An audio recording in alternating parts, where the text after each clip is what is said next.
একজন রিক্সা চালককে মনোনয়ন ফর্ম বিক্রি করে বেশ আলোচনায় এসছে এনসিপি। এটা শুধুমাত্র বিক্রি করা না, এনসিপি এটাকে ফোকাস দিতে চেয়েছিল। ফলে তিনি যখন মনোনয়নপত্র কেনেন তখন খুবই গুরুত্বপূর্ণ নেতারা সেখানে উপস্থিত ছিলেন। জনাব সুজন, ইনফ্যাক্ট সুজন খুবই আইকনিক একটা ফেস হয়ে উঠেছিলেন আমাদের অভ্যুত্থানের সময়, যখন তিনি গণঅভ্যুত্থানে যারা পার্টিসিপেট করছেন তাদেরকে একটা স্যালিউট দেন। এই ছবিটা আমরা দেখেছি, এটা আমাদের ইতিহাসের অংশ।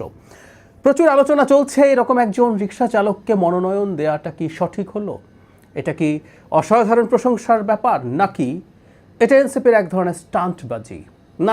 নানা দিকের আলোচনা চলছে, আমরা একটু দেখতে চাই। এবং এই ব্যাপারটা আসলে জনাব সুজন একটা বাহানা, এই মনোনয়ন একটা বাহানা। র্যাদার আমাদের কথা বলতে হবে একটা সংসদ কি, সংসদ কিভাবে কাজ করে, বা সংসদ কিভাবে কাজ করা উচিত সেগুলো নিয়ে।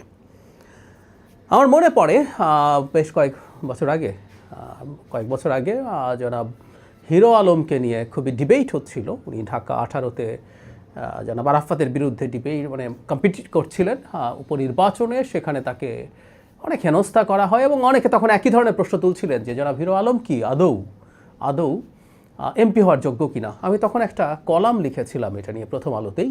ইনফ্যাক্ট ওখানে হিরো আলম একটা বাহানা ছিলেন, ওটা আসলে আরেকটু ভেতরের আলোচনা আমরা ওখানে করার চেষ্টা করেছিলাম। যাই হোক, আমরা আজকে জনাব সুজনকে নিয়ে আলোচনাটা করি। প্রাথমিকভাবে আমি এনসিপির এই মনোনয়নকে ধন্যবাদও দিতে চাই। বাংলাদেশে এই ধরনের একজন মানুষ সংসদ নির্বাচনের জন্য মনোনয়নপত্র কেনার সাহস রাখেন, তাকত রাখেন, তিনি নির্বাচন করতে চান এবং আমাদের যে ক্রাইটেরিয়া আছে সেই ক্রাইটেরিয়া যারা ফুলফিল করেন, যারা নির্বাচনে অযোগ্য নন বা যা যোগ্যতা প্রয়োজন সংসদ সদস্য নির্বাচনের জন্য, সব জনাব সুজনের যদি থেকে থাকে, আমি ধারণা করি এটা আছে, তাহলে তিনি নির্বাচন করতে পারেন এবং it should be free to all, কোনো সন্দেহ নেই। সমস্যাটা কোন জায়গায় আসলে এসে দাঁড়িয়েছে, বা ওনার জায়গায় আর কেউ হলে কী বা হতো, আমরা একটু এবার সেই আলোচনাটাই ঢুকতে চাই যে বাংলাদেশের সংসদ আসলে কি বা কী ছিল এতদিন পর্যন্ত, শেষ সংসদ পর্যন্ত কি ছিল একেবারে আমাদের শুরু থেকে। আমি প্রায় একটা কথা বলি, বাংলাদেশে কোনোদিন আইন বিভাগ ছিল না, মানে সংসদ বলে কোনো কিছুর অস্তিত্ব আসলে কোনো দিনই ছিল না। মানে আমরা যখন সেপারেশন অফ পাওয়ারের আলাপ করি, যেখানে একটা স্টেটে 3টা অঙ্গ থাকে যার মাধ্যমে আমরা আলাদা করে ফেলার চেষ্টা করি পাওয়ারকে, একটা শাসন বিভাগ থাকে, একটা বিচার বিভাগ থাকে এবং আইন বিভাগ, মানে যেটা আইন প্রণয়ন করে। আমাদের জন্ম থেকে কখনোই ছিল না। আমরা 70 অনুচ্ছেদের মতো একটা অনুচ্ছেদ আমাদের কনস্টিটিউশনে রেখেছিলাম। 70 অনুচ্ছেদ মোটা দাগে থাকা ঠিক আছে, আমরা চাই না সকাল বিকাল সরকারের পতন হোক, কিন্তু এটাকে যেইভাবে করা হয়েছে যে দলের বিরুদ্ধে ভোট দিলেই তার সংসদ সদস্য পদ খারিজ হয়ে যায়, ফলে কোনো সাধারণ বিলেও একজন সদস্য তার দলের বিরুদ্ধে ভোট দিতে পারে না। ফলে সংসদ কোনো দিন বাংলাদেশের ইতিহাসে আইন প্রণয়নের কেন্দ্র হয়ে ছিল না, কখনো না। ফলে সেই সংসদে উইনেবল ক্যান্ডিডেট থাকাই যথেষ্ট। কারো পার্লামেন্টে গিয়ে আইন বুঝে আইন প্রণয়নে সাহায্য করার আসলে দরকার ছিল না। সরকার যে আইন আনবে সেই আইনটাই তার দলের লোকজনকে সমর্থন করতেই হবে। ফলে সংসদ আদতে একটা রাবার স্ট্যাম্পের বাইরে কিছু ছিল না। জনাব হিরো আলম সম্পর্কে আমি ঠিক ওই কথাটাই বলছিলাম যে তিনি যদি ধরে নেই যে কম বোঝেন, কেউ মনে করছেন, বা জনাব সুজন সম্পর্কেও এই অভিযোগটা এখন আসছে যে তিনি আইন প্রণয়ন কতটা বোঝেন, তিনি সংবিধান কতটা বোঝেন, ফলে তাকে কেন পার্লামেন্টে এনসিপি নিতে চায়। তাহলে 70 অনুচ্ছেদ যে ফর্মে ছিল সেই ফর্মে তো আমাদের পার্লামেন্টই ছিল না। সুতরাং যার যেভাবে যিনি জিততে পারেন, জনাব সুজন খুবই পরিচিত মানুষ এবং উনি একটা সোশিও ইকোনমিক শ্রেণীকে রিপ্রেজেন্ট করেন, সেরকম কেউ একজন একটা দল থেকে নির্বাচন করছেন, এর মধ্যে চমৎকার একটা সৌন্দর্য আছে। এবং তিনি যদি জিতে আসতে পারেন, সেই জায়গায় আমাদের সোকল্ড শিক্ষিত সচেতন কেউ জেতার মধ্যে কোনো ডিফারেন্স নেই। আমাদের শিক্ষিত সচেতনরাও আসলে আইন প্রণয়ন কতটা বোঝে, যারা পার্লামেন্টে গিয়েছিলেন সেটা নিয়ে আমার সিরিয়াস প্রশ্ন আছে। আমি এরকম এমপিদের সাথে কথাবার্তা বলে দেখেছি, ডিবেট করে দেখেছি। আওয়ামী লীগের সময় তারা আদৌ আইন প্রণয়ন বোঝেন বলে আমার অনেকের ক্ষেত্রেই মনে হয়নি। তো ডিফারেন্স তো নাই। তাহলে এমপি কী করেন? এমপি করেন তার এলাকার লোকজনের দুঃখ দুর্দশা লাঘবের চেষ্টা করেন, উন্নয়ন কর্মকাণ্ড করার চেষ্টা করেন, অবকাঠামো উন্নয়নের চেষ্টা করেন, তাদের প্রতি বরাদ্দ থাকে, কাজের বিনিময়ে খাদ্য, কাজের বিনিময়ে টাকা, তারপরে বিভিন্ন থোক বরাদ্দ থাকে যার মাধ্যমে তিনি তাদের এটা করেন। এবং ইনফর্মালি চাকরি দেওয়া, চিকিৎসার ব্যবস্থা করা, বিয়ে দিতে সাহায্য করা, কনফ্লিক্ট ম্যানেজ করা, এগুলো কোনোটাই এমপির কাজ ছিল না।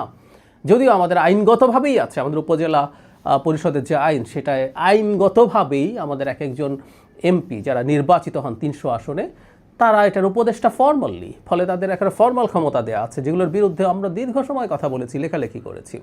তো যাই হোক, যেটা বলছিলাম, ৭০ অনুচ্ছেদ যেভাবে ছিল সেভাবে থাকলে, যদি আমরা ধরে নেই যে জনাব সুজন আইন প্রণয়নের মতো যথেষ্ট জ্ঞান রাখেন না, তাহলে আসলে কেউ কোনো পার্থক্য মেক করে না, বরং উইনেবল ক্যান্ডিডেট সবাই দেন। বেশিরভাগ ক্ষেত্রে বিরাট টাকা পয়সাওয়ালা লোকজনকে দেওয়া হয়, যিনি টাকা দিয়ে প্রচার কিনতে পারেন, মাসল কিনতে পারেন, সব কিছু করতে পারেন, তাকেই দেওয়া হয়। ঠিক একইভাবে জনাব সুজন যদি তার এই পরিচিতির জন্য জিতে আসেন, আমার কাছে এটাকে একই ব্যাপারই মনে হয়, কোনো রকম কোনো ডিফারেন্স মনে হয় না। তবে আমাদের সংবিধানের ৭০ অনুচ্ছেদ পাল্টে যাচ্ছে অনেকটাই, যেভাবে আগে ছিল সেভাবে আর থাকছে না। কিছু কিছু জিনিস বাদ দিয়ে দলের বিরুদ্ধে ভোট দেওয়ার সুযোগ হবে। ফলে সংবিধান যদি সেভাবে সংশোধিত হয়, সেই বিবেচনায় আমরা বলতে পারি যে আমাদের সংসদ অবশেষে বেশ খানিকটা আইন বিভাগে পরিণত হবে, লেজিসলেচারে পরিণত হবে, এবং সেই জায়গায় জনাব সুজনকে মনোনয়ন দেওয়াটা ঠিক হয়েছে কিনা তখন সেই ডিবেট আসতে পারে। এবং বিশেষ করে এনসিপির জন্য আমরা এই প্রশ্ন তুলতে পারি, যেহেতু এনসিপি নয়া বন্দোবস্তের কথা বলে, তারা রাজনৈতিক দল করেন, তারা জিততে চাইবেন, যেটা উচিত, তার জন্য ফাইট করবেন, উইনেবল ক্যান্ডিডেট তারা খুঁজে বের করবেন, এভরিথিং ইজ অল রাইট। কিন্তু একটা স্টেটকে যেভাবে দেখা, সেভাবে যদি দেখার প্রশ্ন আসে, তাহলে জনাব সুজন কে সিলেক্ট করা, এবং আমরা এখনও ফাইনাল নমিনেশন হয়নি, উনি মাত্র ফর্ম কিনেছেন, যদি সেখানে ফাইনালাইজ করেন এনসিপিকে, তাহলে আবার এটারও একটু জবাব জনগণের কাছে দিতে হবে। কারণ তারা নয়া বন্দোবস্তের কথা বলেন, তারা পুরনো যা যা ঘটেছিল, শুধু জিততে পারলেই এমপি হবে, সেটাকে সরিয়ে রেখে একটা এমপির যা কাজ এবং দায়িত্ব হওয়া উচিত, সেটা জনাব সুজন পারবেন কি না, সেগুলো তারা অ্যাসেস করেছেন কি না, সেগুলো করার মাধ্যমেই জনগণের সামনে এটা ক্লিয়ার করা দরকার আছে। আমি প্রায় একটা কথা বলি, এনসিপির প্রতি জনগণের যে প্রত্যাশা, আমারও যে প্রত্যাশা, এটা আমি তৈরি করিনি, এটা এনসিপি নিজে তৈরি করেছে।